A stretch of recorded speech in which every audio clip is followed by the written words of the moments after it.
प्यारे बच्चों, मैं डॉक्टर करुणेश प्रकाश भट्ट, विभागाध्यक्ष हिंदी, संत Tulsidas PG college Kadipur Sultanpur online कक्षा में आपका स्वागत करता हूं।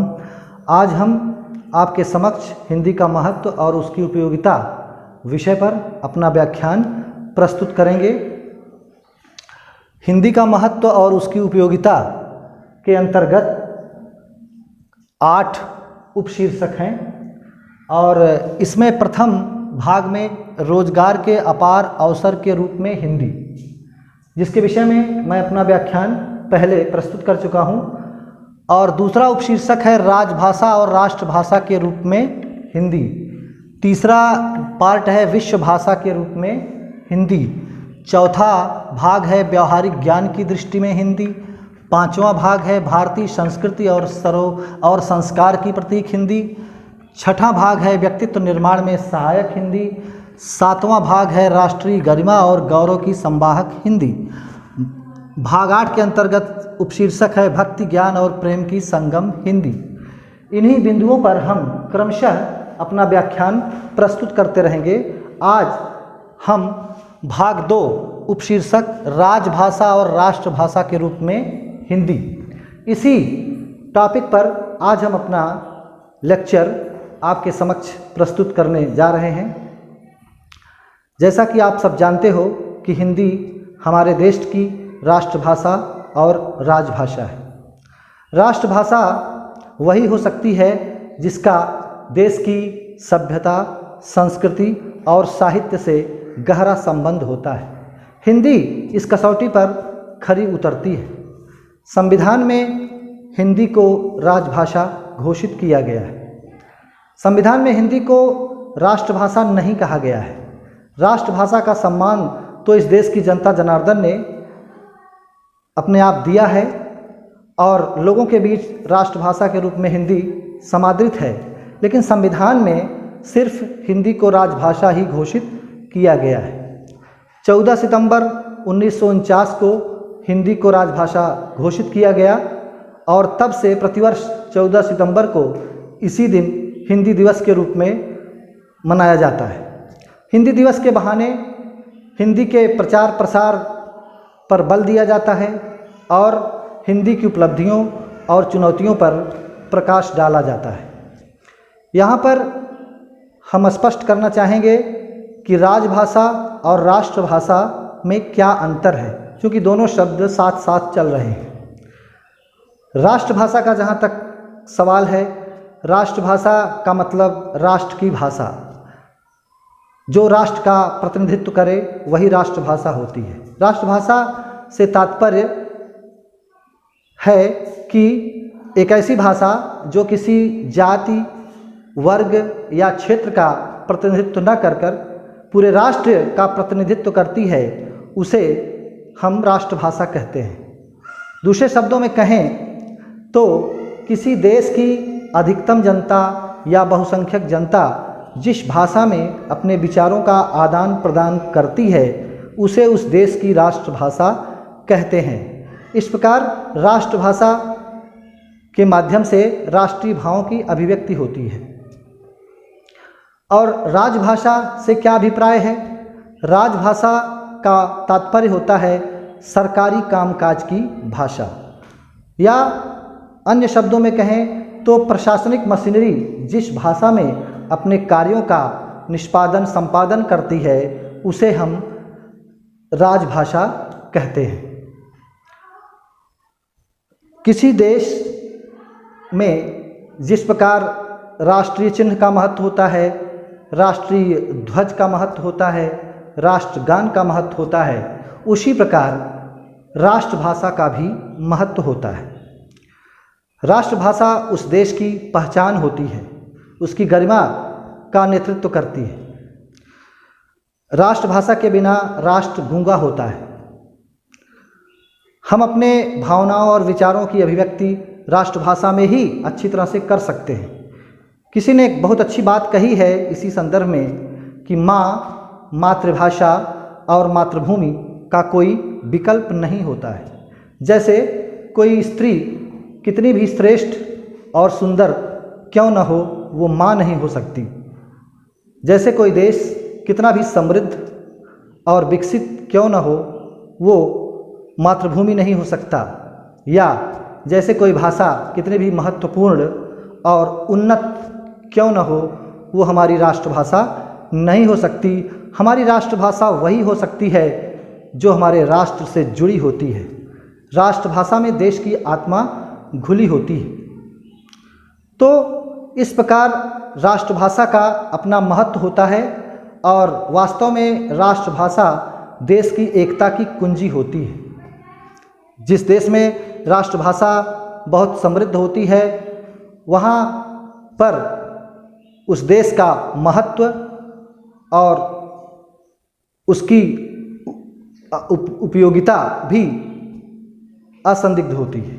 तो राष्ट्रभाषा एक ऐसी भाषा है जो देश को एकता के सूत्र में पिरोती है और राष्ट्र की एकता और अखंडता की रक्षा भी करती है। इसीलिए महात्मा गांधी ने कहा भी था कि हिंदी का प्रश्न स्वराज का प्रश्न है।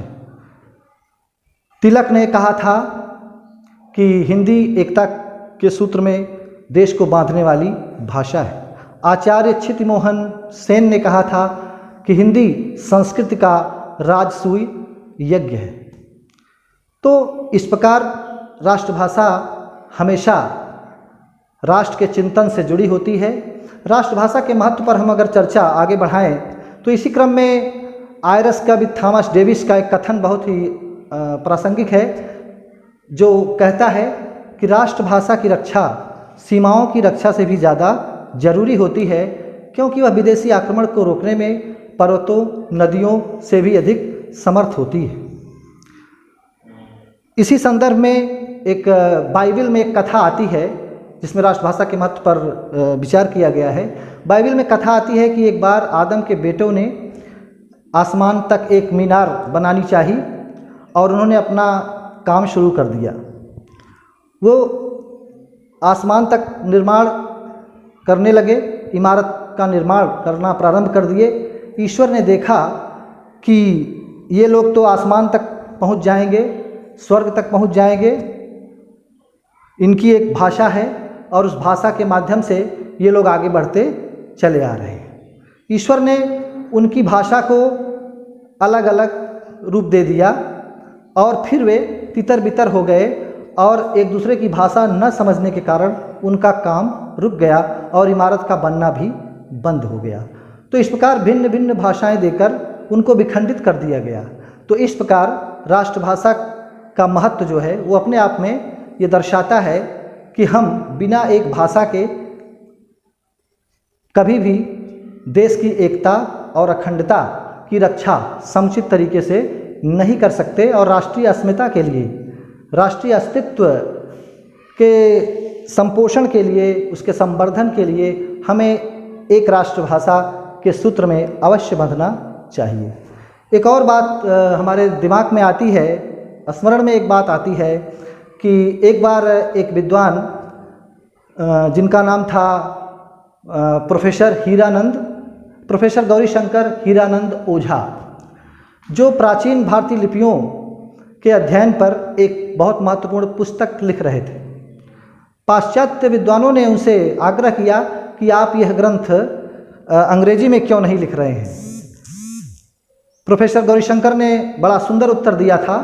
उन्होंने कहा कि आपके साहित्य को सीखने के लिए, आपके ज्ञान को सीखने के लिए मैंने अंग्रेजी का अध्ययन किया, अंग्रेजी सीखी।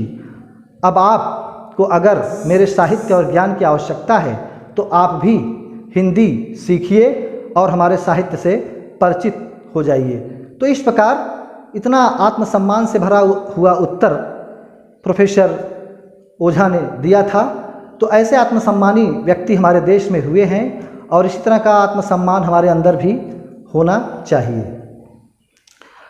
अब आइए हम इस पर थोड़ा सा प्रकाश डालते हैं कि हिंदी हमारे देश की राष्ट्रभाषा है, तो ये क्यों राष्ट्रभाषा के रूप में अपनाई गई। और भी तमाम भाषाएं थी, लेकिन हिंदी को ही क्यों राष्ट्रभाषा के रूप में चुना गया।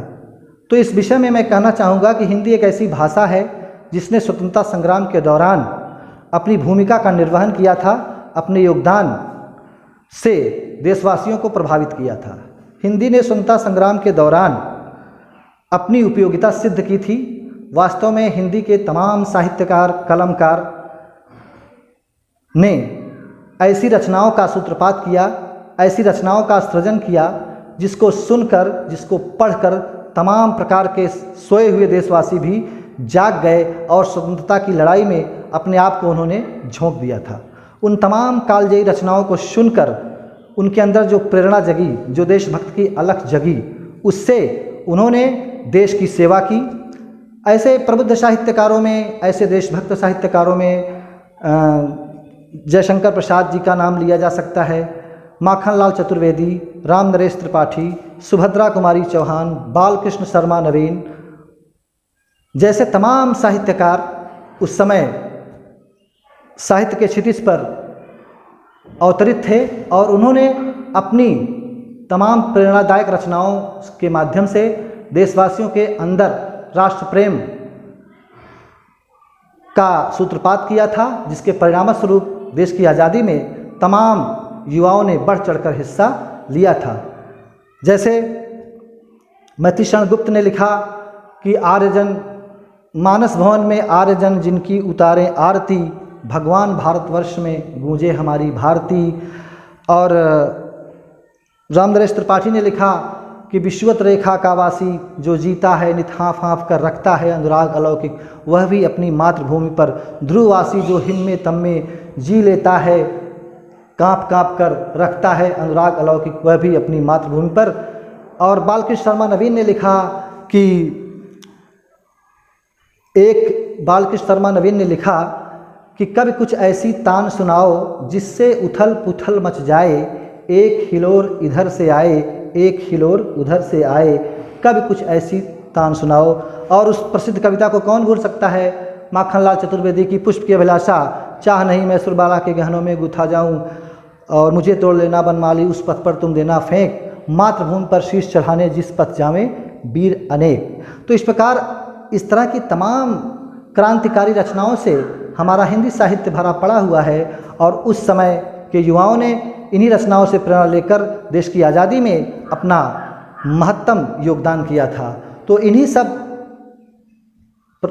सब प्रभावों को देखते हुए, हिंदी के इसी योगदान को देखते हुए हमारे उस समय के चिंतकों ने हिंदी को राजभाषा के रूप में अपनाने का सुझाव दिया था और उसके परिणामस्वरूप तमाम विरोधों के बावजूद हिंदी अपनी इसी उपयोगिता के कारण और अपनी व्यापकता के कारण राष्ट्रभाषा की प्रबल दावेदार बनी और उसको संविधान के मतलब आज़ादी के बाद संविधान में हिंदी को राजभाषा का दर्जा दिया गया। अब एक नज़र हम डालते हैं कि हिंदी की संवैधानिक स्थिति क्या है। अनुच्छेद 343 के खंड 1 में हिंदी को राजभाषा का दर्जा दिया गया है। अनुच्छेद 343 के खंड 1 में कहा गया कि हिंदी इस देश की राजभाषा होगी और लिपि देवनागरी होगी। इसी क्रम में अनुच्छेद 343 के खंड 2 में कहा गया कि हिंदी अब से 15 वर्ष बाद अर्थात संविधान लागू होने के 15 वर्ष बाद 1965 में राजभाषा बनेगी, तब तक अंग्रेजी से ही काम चलाया जाता रहेगा। अनुच्छेद 343 के खंड 3 में एक और प्रावधान किया गया कि यदि आवश्यक हुआ तो यह 15 वर्षों की अवधि और आगे भी बढ़ाई जा सकती है। उसी के साथ एक राजभाषा आयोग का गठन भी किया गया था जो प्रति 5 वर्ष पर जो है हिंदी के विकास का खाका प्रस्तुत करता और इन्हीं तमाम उपबंधों के साथ हिंदी को राजभाषा के रूप में स्वीकार किया गया। लेकिन विडंबना ये रही कि 1965 में जब हिंदी को राजभाषा बनना था तो उसके पहले ही 1963 में एक राजभाषा अधिनियम बनाया गया जिसमें ये व्यवस्था कर दी गई कि जो 15 वर्षों की अवधि है इसको और आगे भी बढ़ाया जा सकता है और तर्क वही दिया गया घिसा पिटा कि हिंदी अभी इतनी समर्थ नहीं है। इससे भी एक कदम और आगे 1967 में एक और राजभाषा अधिनियम बनाया गया, जिसमें ये व्यवस्था की गई कि जब तक पूरे देश की सभी विधानसभाएं एक मत से हिंदी के समर्थन में अपना प्रस्ताव नहीं पारित कर देती, तब तक हिंदी राष्ट्रभाषा नहीं हो सकती, तब तक हिंदी राजभाषा नहीं हो सकती। तो इस प्रकार जैसे गाड़ी के आगे काठ रख दिया जाए, वो स्थिति उत्पन्न हो गई और आज तक हिंदी जो है वो व्यावहारिक रूप में राजभाषा के पद को भी प्राप्त नहीं कर सकी है। यह तो वैसे ही हुआ जैसे राम के वनवास की घटना का समय हम स्मरण करें कि राम को जब राजगद्दी मिलनी थी तो उसी समय उनको वनवास मिल गया। राम को तो 14 वर्ष का वनवास मिला, लेकिन हिंदी के साथ ये स्थिति हुई कि हिंदी को तो जो वनवास मिला वो वनवास अभी भी जारी है। वो 15 वर्षों का समय कभी नहीं आया अभी तक कि हम हिंदी को उसका वास्तविक सिंहासन दिला सकते। जब हिंदी में ये व्यवस्था की गई थी 15 वर्षों की कि 15 वर्षों के बाद हिंदी को राजभाषा बनाया जाएगा, तो उस समय प्रख्यात साहित्यकार महादेवी वर्मा ने कहा था कि आप हिंदी को 15 वर्षों के लिए शूली पर चढ़ा रहे हैं और जब आप इसे 15 वर्ष बाद उतारेंगे तो हिंदी मर चुकी होगी। वास्तव में राजनेताओं ने हिंदी के साथ यही किया। स्वतंत्रता के बाद हिंदी राजनीति की सकरी गलियों में उलझकर रह गई। फादर कामिल बुल्के ने एक बार कहा था कि संस्कृत माँ है, हिंदी गृहिणी है और अंग्रेजी दासी है। स्वतंत्रता के पहले राष्ट्रभाषा हिंदी के संदर्भ में हमारे देश के बुद्धिजीवियों ने और चिंतकों ने यही कल्पना की थी, लेकिन स्वतंत्रता के बाद स्थिति विपरीत हो गई और हिंदी जो है वह मालकिन के बजाय वह दासी हो गई। फादर कामिल बुल्के ने यह भी कहा था कि हिंदी इस देश में बहुरानी के रूप में रहेगी और अंग्रेजी अगर रहेगी तो वो दासी या अतिथि के रूप में रहेगी। लेकिन ठीक इसका उल्टा हुआ।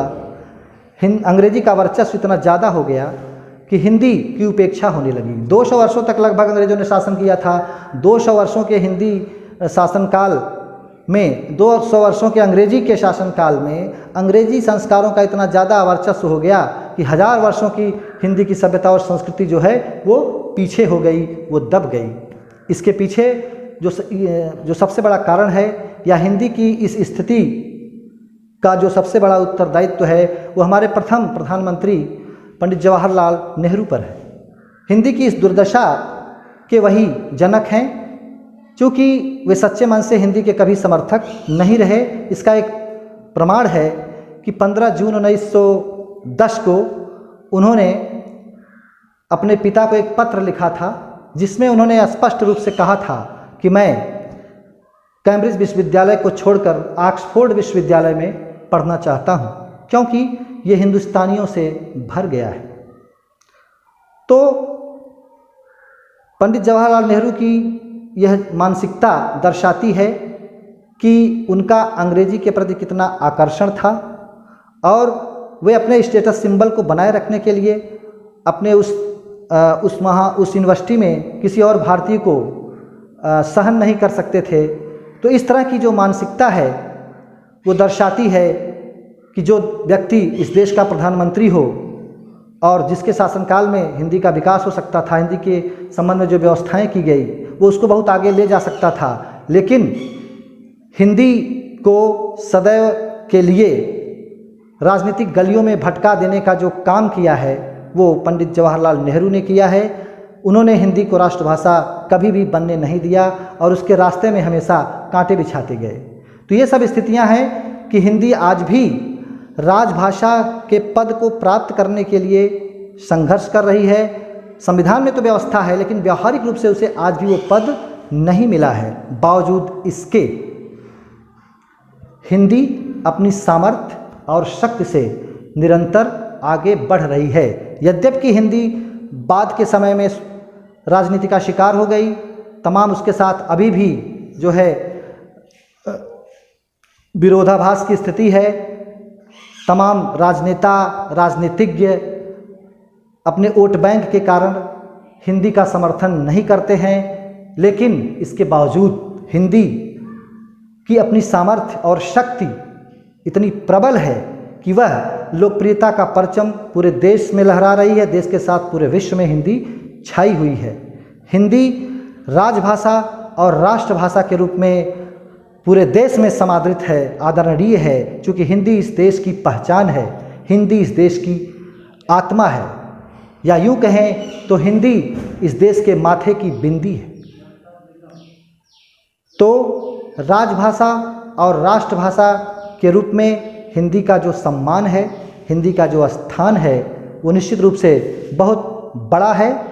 हम उसके सम्मान के साथ उससे जुड़कर इस देश की एकता, इस देश की अखंडता के साथ एक सुंदर तालमेल बनाते हुए हम अपने देश के प्रति अपने महत्वपूर्ण कर्तव्य को निभा रहे हैं और निभाना भी चाहिए, क्योंकि हिंदी में जो शक्ति है, हिंदी में जो चमक है, वो हमारे देश के लिए, हमारे समाज के लिए, हमारे राष्ट्र के लिए बहुत ही लोकप्रिय और कल्याणकारी है। विनोबा भावे ने तो कहा था कि हमें हिंदी को नदी नहीं समुद्र बनाना है। तो इस प्रकार हिंदी का महत्व और उसकी उपयोगिता राजभाषा और राष्ट्रभाषा के रूप में बहुत विशाल है, बहुत महत्वपूर्ण है। हमें हिंदी का सम्मान करना चाहिए और राजभाषा और राष्ट्रभाषा के रूप में हमें उसकी महानता को स्वीकार करना चाहिए। और अगला व्याख्यान हम हिंदी का महत्व और उसकी उपयोगिता के अंतर्गत विश्व भाषा के रूप में हिंदी पर केंद्रित करेंगे। आज मैं यहीं पर अपने व्याख्यान को विराम देता हूँ। धन्यवाद।